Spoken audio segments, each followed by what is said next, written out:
Hi hello good morning.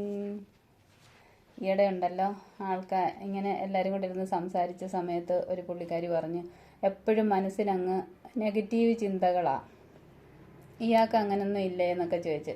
അപ്പോൾ ഞാൻ പറഞ്ഞു എനിക്കുണ്ടായിരുന്നു, ഇപ്പോൾ ഇല്ല, ഞാനത് മാറ്റിയെടുത്തെന്നൊക്കെ പറഞ്ഞു. അപ്പോൾ ചോദിച്ചു എങ്ങനെയാണ് മാറ്റിയെടുത്തതെന്നൊക്കെ ചോദിച്ചപ്പോൾ ഞാൻ പറഞ്ഞു കൊടുത്തു. അപ്പോൾ പറഞ്ഞു, ഓ അങ്ങനെ മനുഷ്യൻ എന്തും വീണ്ടും പണിയാവട്ടെ, സമയമില്ല, ഇതിനൊന്നും എനിക്ക് നേരമില്ല എന്നൊക്കെ പറഞ്ഞ് പിന്നെ അത് അത്ര കാര്യമായിട്ട് എടുത്തില്ല. പിന്നെ വേറെ കാര്യങ്ങളൊക്കെ സംസാരിച്ച് അങ്ങ് പോയി. അപ്പോൾ ഞാൻ വിചാരിച്ചു ഇന്ന് അതിനെപ്പറ്റി ഒരു വീഡിയോ ചെയ്യാമെന്ന്.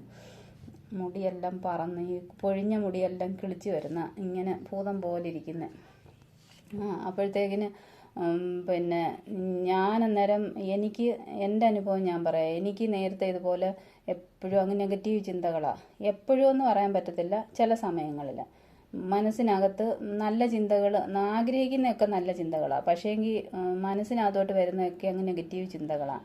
അതിപ്പോൾ വീട്ടിൽ നിന്ന് ആരെങ്കിലും എങ്ങോട്ടേലും പോയി കഴിഞ്ഞാൽ ഉണ്ടല്ലോ, അവർ തിരിച്ചു വരുന്നവരെ, അല്ലെങ്കിൽ അവരെവിടാ പോയെന്ന് വെച്ചാൽ അവിടെ എത്തുന്നവരെ എൻ്റെ മനസ്സിൽ അങ്ങ് ചിന്തകളാണ്. അത് നല്ലതൊന്നും വരത്തില്ല. പിന്നെ സന്ധ്യയൊക്കെ ആവുന്നുണ്ട്, സന്ധ്യയ്ക്ക് മുന്നേ ചില സമയത്ത് അന്നേരം ഇതുപോലെ ഈ നമ്മൾ ചില കാര്യങ്ങളൊക്കെ ഉണ്ടല്ലോ, നമ്മുടെ മനസ്സിൽ വിഷമമുള്ള ചില കാര്യങ്ങളൊക്കെ നമ്മളങ്ങ് അതൊക്കെ ഇങ്ങനെ ചുരണ്ടി ഞാൻ അതിനകത്തോട്ട് ചെന്നിട്ട് അതെടുത്തുകൊണ്ട് വന്ന് അതിനെ പിന്നെ ഇരുന്ന് വിഷമിക്കുക. അതായി ഈ സന്ധിക്കത്തെ പണി.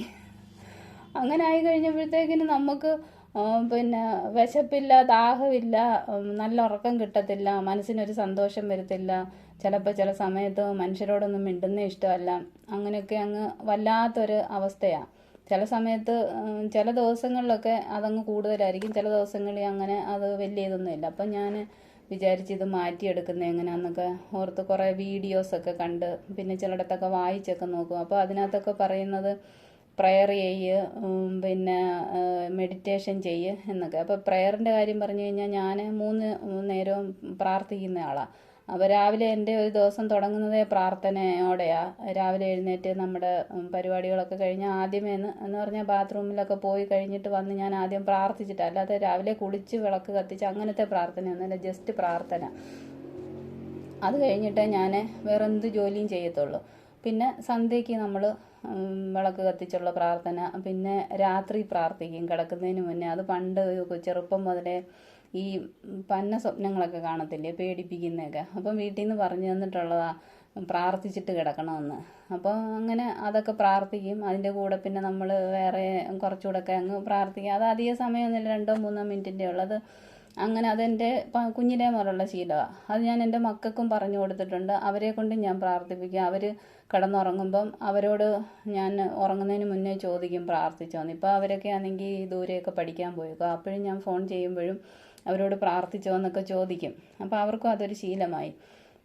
അപ്പോൾ പ്രാർത്ഥനയുടെ കാര്യം അങ്ങനെ. പിന്നെ യോഗയല്ല, മെഡിറ്റേഷൻ ചെയ്യാനെ കൊണ്ട് ഞാൻ ശ്രമിച്ചു നോക്കി. ഞാനിങ്ങനെ കണ്ണടച്ചിരിക്കുമ്പോഴത്തേക്കിന് എൻ്റെ മനസ്സിൽ ഞാൻ കണ്ണ് തുറന്നിരിക്കുന്നതിനേക്കാൾ കൂടുതൽ ചിന്തകൾ വന്ന് കയറുക. ഞാൻ രാവിലെ എല്ലാവരും എഴുന്നേൽക്കുന്നതിനേക്കാൾ മുമ്പേ ഒക്കെ എഴുന്നേറ്റ് കുറേ ദിവസം അങ്ങനെയൊക്കെ ശ്രമിച്ചു നോക്കി. എന്നെ കൊണ്ട് പറ്റത്തില്ല. പക്ഷേങ്കിലുണ്ടല്ലോ, യോഗയും ഈ പ്രയറും ചെയ്യുന്നത് ഏറ്റവും നല്ലതാണ്. യോഗയല്ല, മെഡിറ്റേഷൻ ചെയ്ത് കഴിഞ്ഞാൽ ഉണ്ടല്ലോ, ഭയങ്കര നല്ലൊരു കാര്യമാണ്. ഞാനത് വായിച്ചതിൽ നിന്ന് എനിക്ക് മനസ്സിലായത്. അപ്പം മെഡിറ്റേഷനൊക്കെ ചെയ്യുന്നവർ അതൊക്കെ ചെയ്തുകൊണ്ടിരിക്കണം. പക്ഷേ എൻ്റെ കാര്യം ഞാൻ പറഞ്ഞു കഴിഞ്ഞാൽ എനിക്ക് അതിനകത്ത് അങ്ങോട്ട് പറ്റത്തില്ല.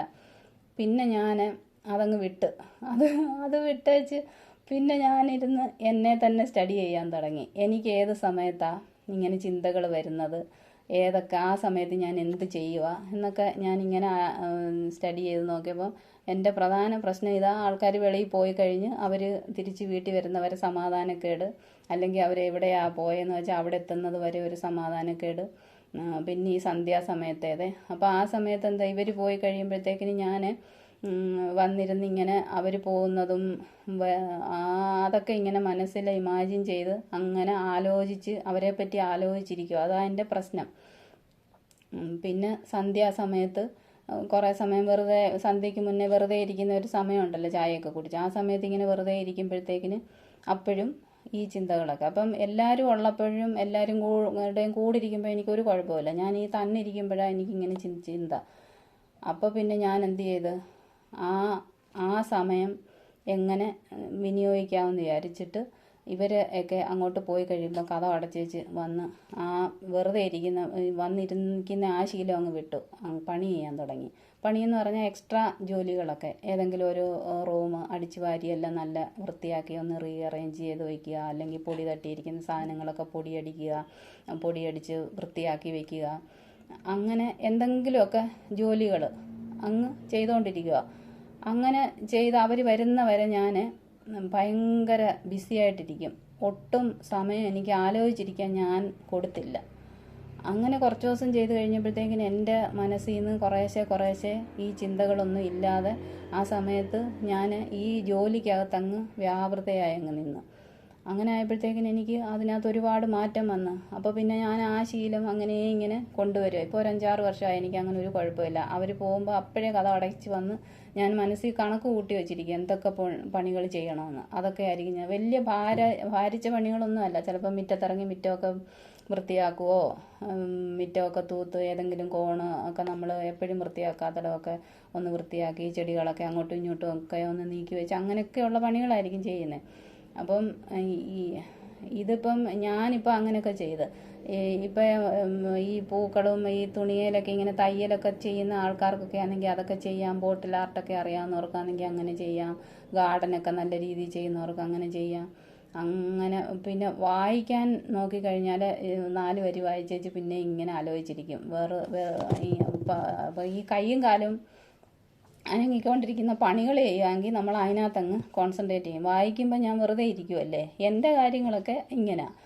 വേറൊരാടെ എങ്ങനെയാണെന്ന് എനിക്കറിയത്തില്ല. പക്ഷേ എങ്കിലുണ്ടല്ലോ ഇതുപോലെ നമ്മൾ ബിസി ആയിട്ടിരിക്കുകയെങ്കിൽ ഒരുപാട് ആൾക്കാരുണ്ട് ഇങ്ങനെ ചിന്തകൾ കൊണ്ട് ഒരുപാട് പ്രശ്നങ്ങളും ഒക്കെ ഉള്ളവരും കാണുമല്ലോ.